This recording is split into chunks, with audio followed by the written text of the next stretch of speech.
London Airport, Shannon, Orly, Idlewild, Ciampino, crossroads of the world, the busy harbours of the 20th century.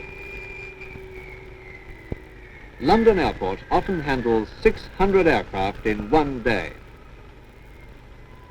Over 500,000 travellers every month. And every traveller means baggage.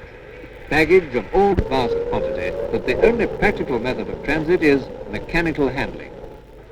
12 belt conveyors, arranged in pairs, have been installed to carry luggage between the air side of the building and the land side.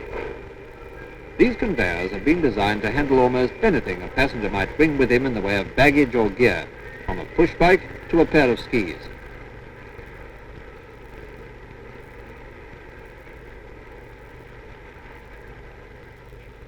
The belt is at the same height as the truck floor to avoid undue lifting. A grip surface belt takes the luggage up into the customs hall.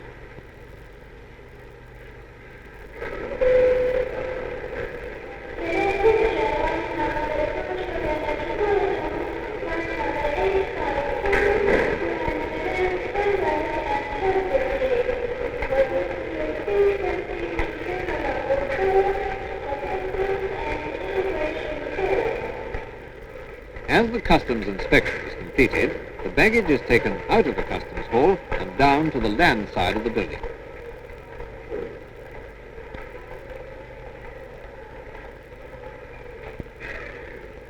Each conveyor is reversible so that it can deal equally well with luggage coming from the land side.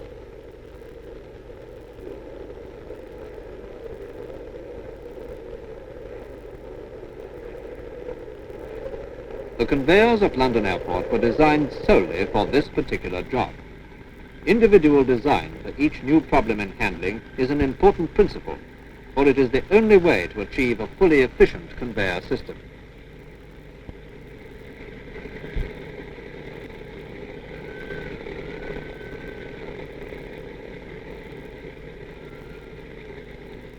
A high proportion of the aircraft using London Airport are fitted with engines made by the world-famous company of Rolls-Royce Limited. At the Rolls-Royce factory in Derby, a very different type of conveyor is employed in the finished parts stores. Here, kits of aero engine parts are prepared for assembly in the factory workshops and for dispatch to airline service engineers throughout the world. A selective overhead chain conveyor is used for the three-part transport of components. Firstly, as a simple means of carrying material from the reception and sorting area to the storage racks. Secondly, as the various parts that go towards any one order are looked out, they are dispatched to the assembly gallery upstairs. Above each tray there is a series of triggers bearing numbers that correspond to the various assembly benches. By depressing the appropriate trigger, the tray's destination is selected.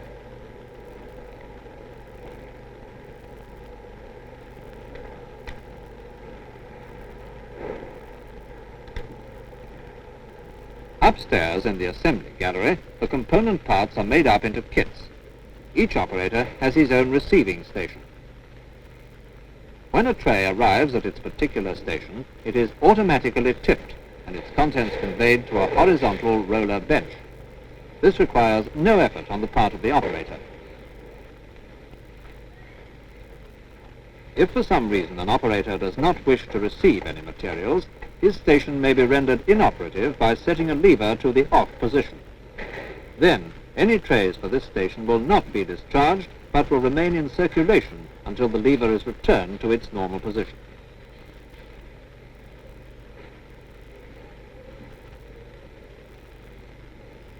When the kits are completed, the conveyor takes them on the third and final part of their journey, to the inspection and dispatch department.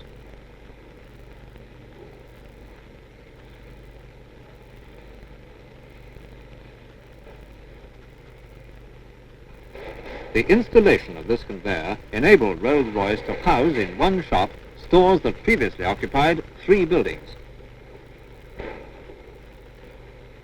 But as well as improving storage efficiency, conveyors can facilitate the handling of a complex range of goods, as found in a mail-order house. Grattan warehouses carry over 9,000 different lines.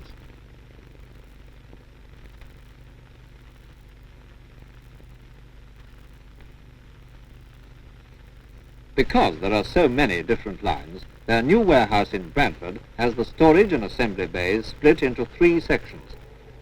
The first section, on the top floor, handles light drapery, such as shirts or towels. The second section, on the same floor, deals with household goods, toys, and heavier items of clothing, such as overcoats. The third section, on floor 2, houses anything that is in standard-sized boxes, boots, shoes, and dresses, for example. This means that orders have to be assembled on the snowball principle, and to enable this to work efficiently, an extensive system of conveyors and chutes has been installed in the warehouse. As the orders pour in from the mail department, they are sorted into groups, according to whether goods are required from any one section or from a combination of sections. Goods are looked out from the racks and then taken to the assembly benches, where they are made up into bundles, and their order slips and advice notes attached before they are sent either to the packers on the ground floor, in the case of completed orders, or to one of the other 2 sections for further additions.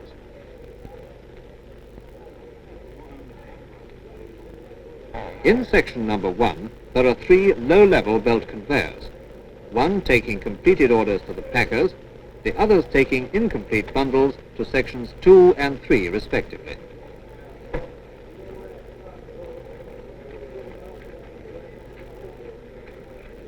At the end of the belt to section 2, the bundles are diverted to an inclined belt conveyor, because section 2 is serviced by overhead belt conveyors. A series of chutes transfers the incomplete bundles to the assembly benches for the addition of outstanding items. At each chute, a plough across the belt diverts the bundles to the benches below. When there are sufficient bundles in the chute, they interrupt a light beam, causing the plough to swing back. This allows the parcels to continue to the next chute, where the process is repeated.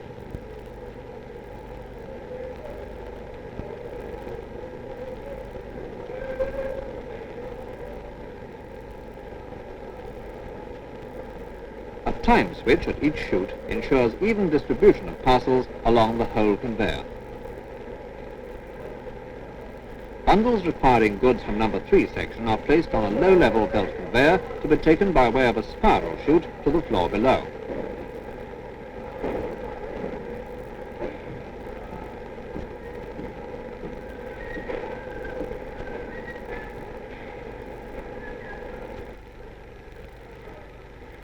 Number 3 section employs the same system of overhead belt conveyor and chutes as number 2. Once again, a low-level belt conveyor is used to take goods from number 3 to the packing department on the ground floor. But because the completed orders are likely to be bulky, the transfer from the conveyor to the spiral chute is effected by a driven plough.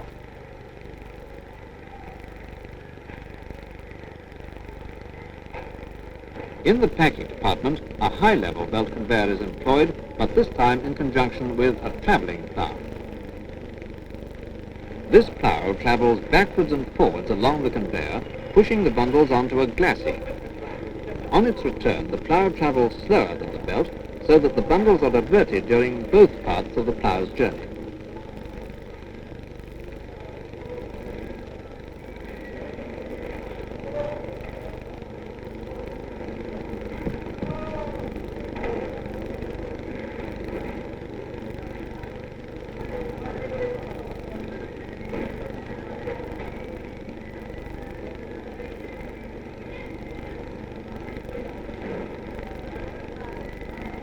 As the goods are parcelled, they are conveyed to the dispatch department.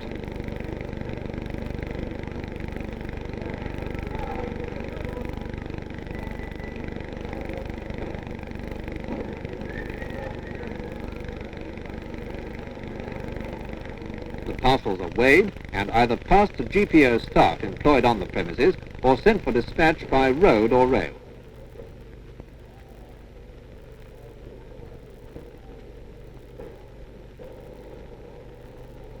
During peak periods, parcels leave the warehouse at the rate of nearly 2,500 an hour. The comprehensive conveyor system at Grattan enables them to complete most orders within 24 hours of their receipt, and all within 2 days.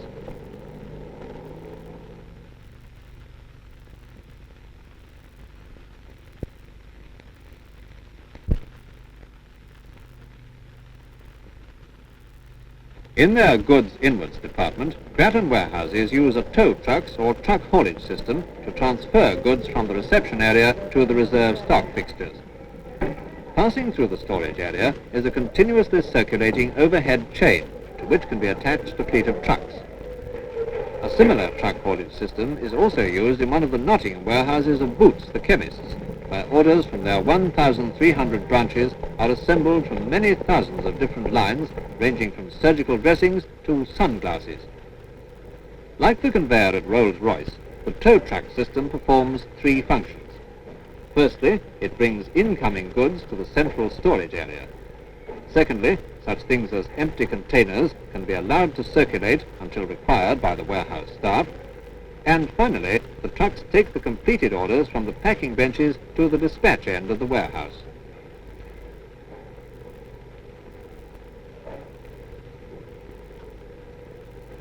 As each part of an order is made up, it is loaded onto a truck bearing the number of the branch that placed the order.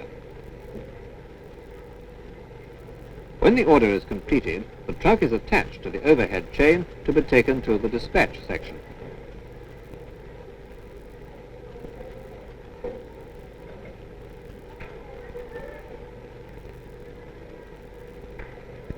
An important feature of the tow truck system as employed at Boots is the use of hydraulic jacking trucks.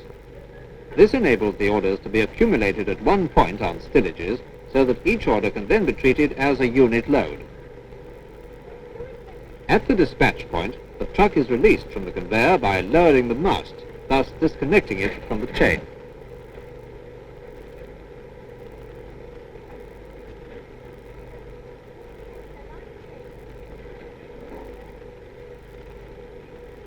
The load is lowered to the ground and the truck is ready for use again.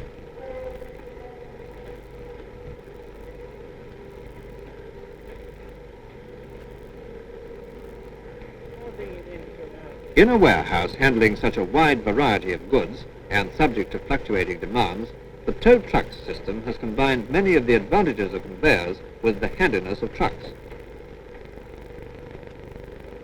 A similar problem, but with a different solution, is found at the Heath Street warehouse of Guest Keenan Nettlepoles in Birmingham. This warehouse, the largest of its kind in the world, stocks about 15 million gross of screws of 20,000 different types and sizes. The packing and dispatch departments employ several types of conveyor. The first of these is an overhead chain conveyor carrying empty cases to the packers.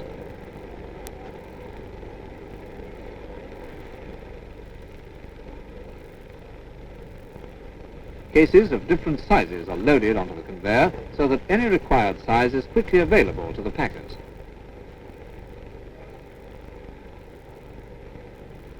Unnecessary lifting is avoided by packing on roller conveyors.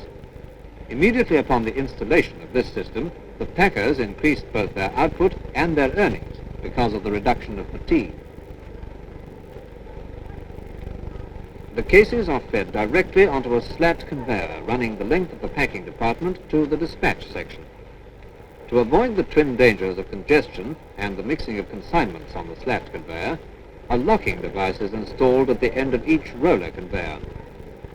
At predetermined intervals, all these locking rollers are released in sequence, tripped automatically by the slat conveyor drive.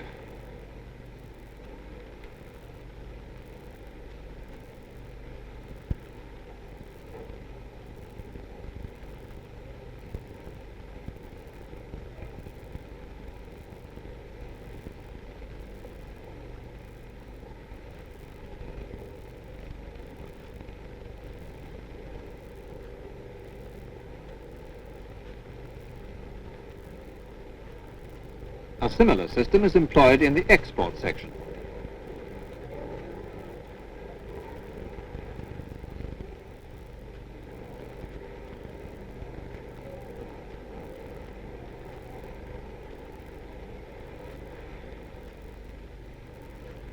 As the cases move onto the wiring machine, they interrupt a light beam, which halts the slat conveyor while each case is wired.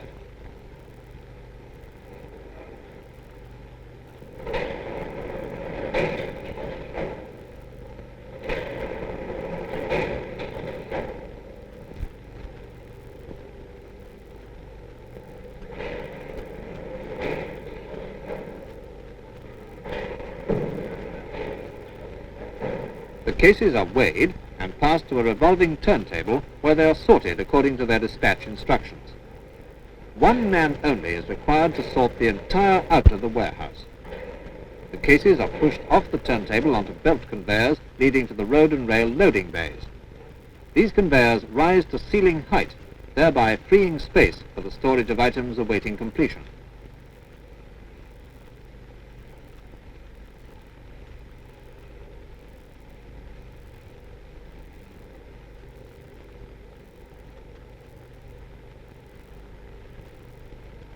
In the loading bays, the main conveyor is sprigged, each sprig representing a different delivery route. Many factors contribute to the excellent service offered by Guest, Keen and Nettlefolds. Clear labels, accurate records and balanced stocks all play important parts, but equally important is the space and labor-saving conveyor system. Modern engineering techniques, allied to the latest flow production methods, make the Wisher factory of S. Smith & Son Limited production of clocks. A bewildering array of conveyors brings parts from sub-assembly lines and takes clocks through their various stages to completion, testing and dispatch. The sub-assembly conveyors are all of the circulating overhead type, which cause no interference with gangways or lines at lower level. For considerations of space, the main assembly line forms three sides of a rectangle, fed by overhead conveyors from the sub-assembly lines. The main assembly line consists of a series of benches embodying integrated circulating carousel conveyors.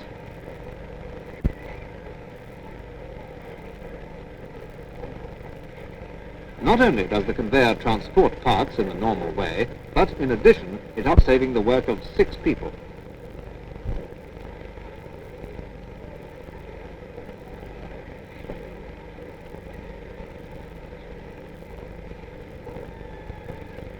Nothing is handled unless an actual operation is involved.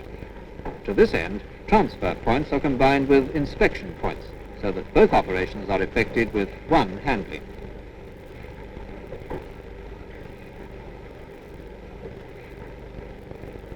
These conveyors permit the separation in space of points that would appear as neighbors on a flow process chart.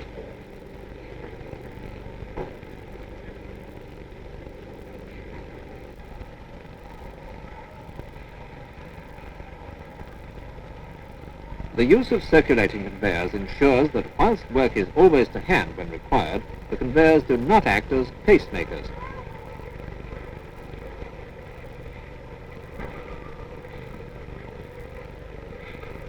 Most of the machine tools in the factory have been designed by Smith's own development engineers.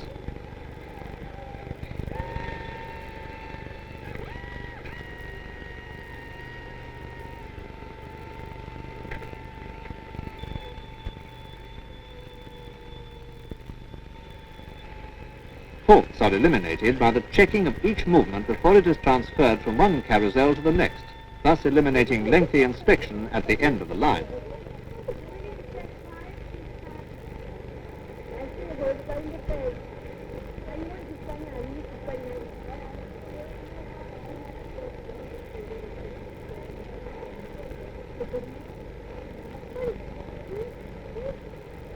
The case sub-assembly conveyor starts its journey at the other side of the building, some considerable distance from the main assembly line.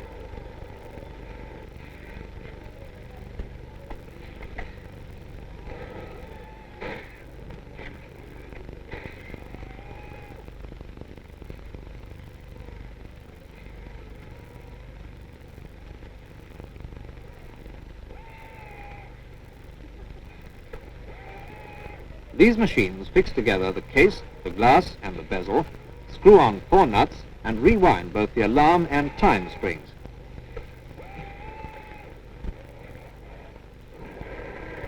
Frequent inspection ensures that the clocks leave the main assembly line in good working order, but their accuracy has still to be assessed.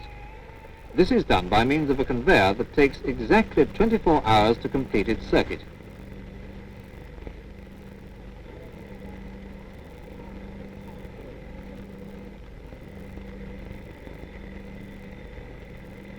The hands of each clock are set to a convenient position, regardless of the actual time, and the clock is placed on the bottom shelf of the carrier.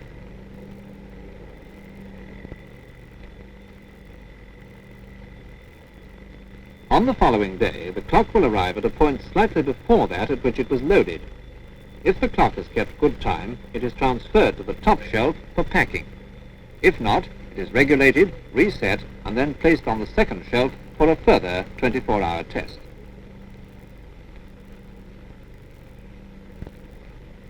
Running almost the entire length and breadth of the factory, the timing conveyor also acts as mobile storage space for as many as 50,000 clocks.